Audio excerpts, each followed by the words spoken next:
The cooks, the unsung masters of the ship. In the annals of naval history, much of the focus is often placed on the captains, admirals, and soldiers who led the charge in a battle, but there was one figure aboard the ship whose importance was never lost on the men who fought: the ship's cook. The cook's role was, without question, one of the most critical on board, and for good reason.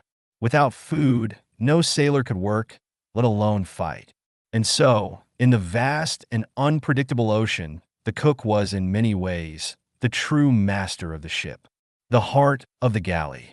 Aboard any ship, the galley was the heart and soul of the vessel, a cramped, often sweltering space where the ship's cook worked tirelessly to ensure the crew remained strong, healthy, and fed. In these small kitchens, the cook had to be both a culinary genius and a resourceful problem solver. It wasn't just about preparing meals.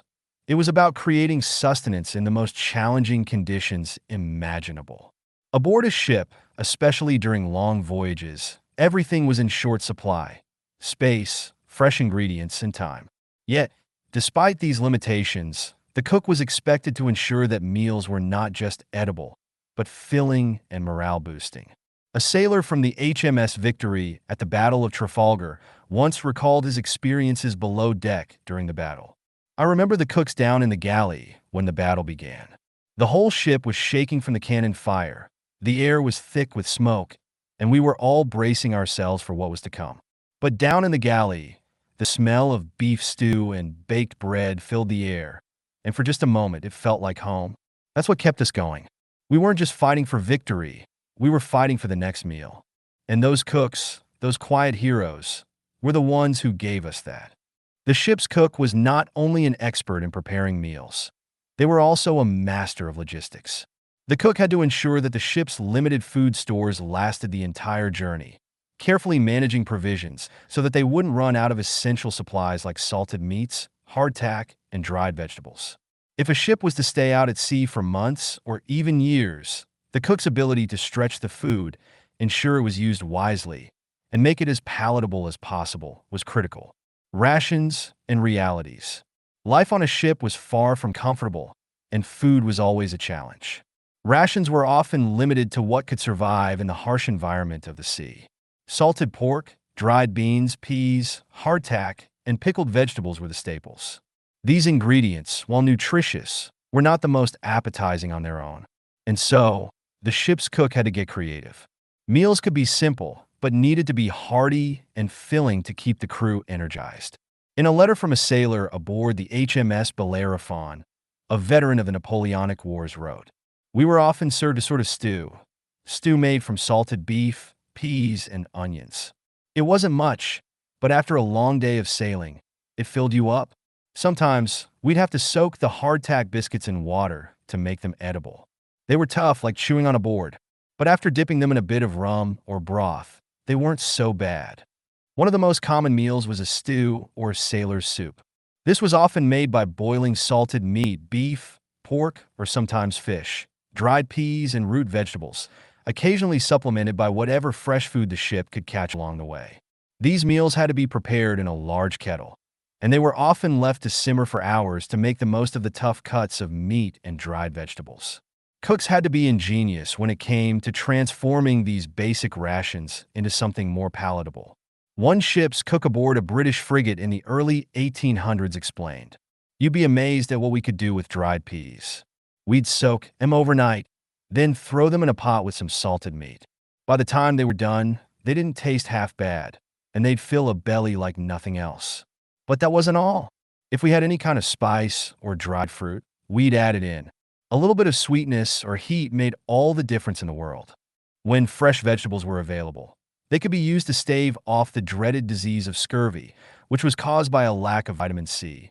Lemons, limes, and cabbage were invaluable in preventing this condition, and sailors often looked forward to these rare treats. But these foods were in short supply, so the cook had to get creative with what they had. The Victory's legacy. One of the most famous examples of a ship's cook enduring under extreme conditions comes from the Battle of Trafalgar, where the British Navy defeated the combined French and Spanish fleets. HMS Victory, Admiral Nelson's flagship, was at the heart of the action. Despite the chaos above deck, the cook in the galley continued working, preparing food for the crew. The ship was hit by cannonballs, and smoke filled the air as the battle raged on. But the cook kept their wits about them. A cook aboard the Victory later recounted. The battle was fierce. I could hear the cannonballs hitting the ship, and it felt like the whole place was about to come apart. But we had to keep the food coming. We made sure that stew was bubbling, that the bread was baking, and the men could take their rations when they needed it. It was more than just food. It was hope. The crew didn't see us, but they knew we were there, making sure they had the strength to keep fighting. In one particularly poignant moment, it was said that a sailor who had been wounded during the battle came down to the galley to grab his ration of food, despite the chaos. The cook, understanding that this was his way of trying to carry on with his duty, handed him a warm meal, even though it was clear that the battle had taken a toll on him. This small act of kindness was enough to restore his spirits. Cooks as masters of the ship. The cook's role was not one of fame or glory, but it was one of immeasurable importance. Without food, there was no strength. Without strength, the crew would not have been able to sail, fight, or endure the hardships of the sea. The cook held the key to the morale and the physical well-being of the crew. Sailors knew that the quality of their food could make or break their day. After a long shift of pulling ropes or firing cannons, nothing was more welcome than a hearty meal, even if it was simple. The ship's cook wasn't just feeding the crew. They were feeding their will to carry on. Without that, the ship would fall apart. One sailor from the early 19th century fondly remembered. There were times when the battle was over, and the food was the first thing we thought of. We didn't care who was in charge of the ship. We cared about who was feeding us, who kept us alive, who made sure we had the energy to keep working. The cooks were the real masters of the ship. Without them, we'd have all been lost. Indeed, the cook was, in their own quiet way, the true master of the ship. It was their hands that prepared the meals, their mind that planned the rations, and their knowledge of the sea and the ship's stores that ensured the crew survived. The crew might not have been able to see them at work, but they felt their impact. For the sailors who depended on them, the cook was nothing short of a hero. In the end, it was not just about feeding the body. It was about sustaining the spirit. And the cooks, who worked tirelessly in the shadows of the ship, were the unsung heroes who ensured that the crew had the strength to face whatever the sea or battle might throw their way. Polyspeaks for You incorporates voice control features that allow users to perform essential actions like opening, saving, and creating new documents, as well as interacting with font and document editing dialogues. This is particularly helpful for individuals with disabilities, enabling hands-free operation and more accessible content management. Below are some of the voice control functionalities designed for ease of use. 1. Voice-commanded document handling. Open document. Users can say commands like open document, followed by the file name or location, and Poly will open the document for them. Save document. Commands like save document as or save allow the user to save their work without needing to manually click on buttons. Poly can also handle saving with specific file names or locations as dictated. A new document. A simple voice command such as create new document or start new file will initiate a fresh document in the app. A closed document. Commands like close document or exit can be used to close the current document. 2. Font dialog voice controls.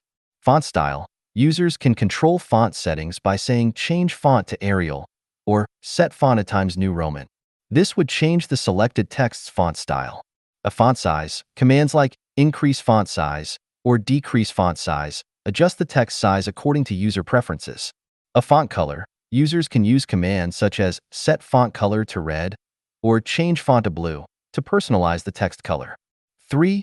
Voice-commanded document editing.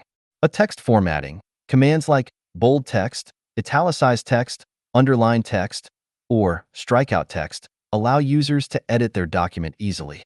For example, saying bold this text will apply bold formatting to the selected text. Alignment. Users can command alignment changes by saying align left, align center, or align right. A text insertion. A user can say insert text, and the software will insert the given text at the current cursor position. A text navigation. Commands such as go to the top, scroll down, or move to the next paragraph enable users to navigate the document without the need for a mouse or keyboard. 4. Voice-activated help and assistance. Help commands. Users can ask questions like, "What can I do?" or "Help me with saving" to receive guidance on specific tasks. Poly can offer step-by-step instructions based on voice queries. A undo/redo. Voice commands such as undo or redo let users correct mistakes or revert to previous actions in their document. 5. Advanced features for accessibility. Speech recognition training. For improved accuracy, Poly can guide users through the Windows speech recognition training process, adapting to their voice patterns and improving dictation accuracy. A text-to-speech for editing. Users can have text read aloud to them while editing, making it easier to spot errors and refine their documents. These voice-controlled features make Poly Speaks for You an accessible tool for individuals with disabilities, particularly those with visual impairments, mobility issues, or other conditions that limit their ability to use traditional input devices. The hands-free operation helps users maintain independence and improve their document management and editing experience. If you've enjoyed this video, don't forget to hit the like, share, and subscribe buttons to stay updated with more content. The creator of Poly Speaks for You has always been driven by a passion for giving a voice to those who need it most. Whether it's through text-to-speech technology or voice recognition, the goal has always been to create tools that help individuals, especially those with disabilities or learning challenges, communicate and interact with the world in a way that is meaningful and empowering. The stories shared, such as those about the sailors aboard the HMS Victory, are not just about reliving history, they are about the power of voice.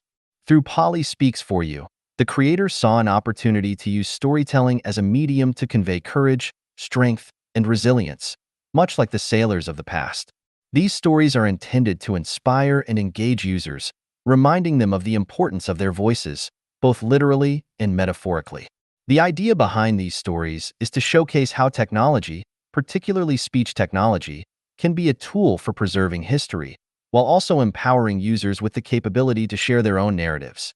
By blending history with technology, the creator of Poly Speaks for You aims to demonstrate how powerful a voice can be in shaping and sharing our world, past and present. In a sense, these stories represent more than just entertainment. They are a way for the creator to give a voice to history, to connect with users in a deeply human way, and to remind them that their voices matter, whether they are telling their own stories or those of others. The creator's work in developing Poly Speaks for You is never just about making a functional tool. It was about making sure that every voice had the power to be heard.